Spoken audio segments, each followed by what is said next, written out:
सुनते हैं कि अगर सोशल मीडिया का सही यूज किया जाए तो ये मानव जाति के लिए किसी वरदान से कम नहीं है। हालांकि एक बार फिर ये साबित हो ही गया, जिसने भी ये बोला है बिल्कुल सही बोला है, क्योंकि ऐसा ही ताजा मामला मुंबई से सामने आया है। मुंबई से एक महिला तकरीबन 20 साल पहले दुबई काम करने के लिए गई थी, जिसके बाद से उसकी कोई खबर ही नहीं थी। लेकिन अब एक पाकिस्तानी यूट्यूबर की मदद से पता चला है कि वो महिला पाकिस्तान में है। महिला का नाम हमीदा बानो है, जिसका परिवार मुंबई के कुर्रा में रहता है।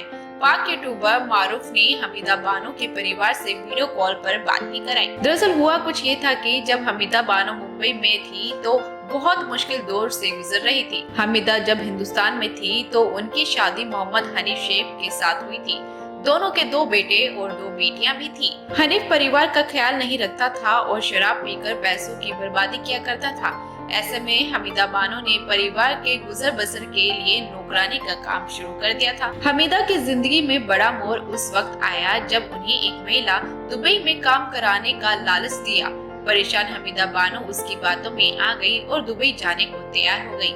यहीं से ही हमीदा के बुरे दिनों की शुरुआत हो गई। हमीदा दुबई तो जाती थी, लेकिन उसे नहीं पता था कि वो वहाँ काम करने नहीं बल्कि तस्करी का शिकार होने जा रही है। हमीदा जब दुबई पहुंची तो फौरन उसको पाकिस्तान की फ्लाइट में बिठा दिया गया।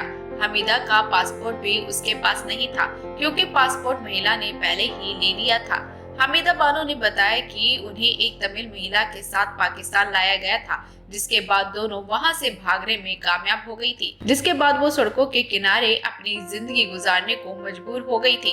परेशानियां बढ़ने के बाद हमीदा ने 2010 में एक पाकिस्तानी शख्स से शादी कर ली थी। तो वहीं जब हमीदा के बारे में पाकिस्तानी यूट्यूबर मारूफ को पता चला तो उन्होंने वीडियो बनाकर सोशल मीडिया पर अपलोड कर दिया।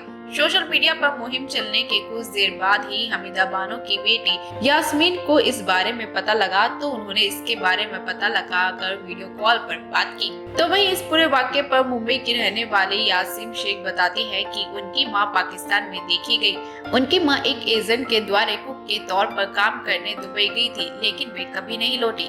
जिसके बाद उन्होंने उनकी तलाश की कोशिश की, लेकिन सारी कोशिशें बेकार रही। उन्होंने आगे बताया कि वो शिकायत भी दर्ज नहीं करा सके, क्योंकि उनके पास कोई सबूत नहीं था।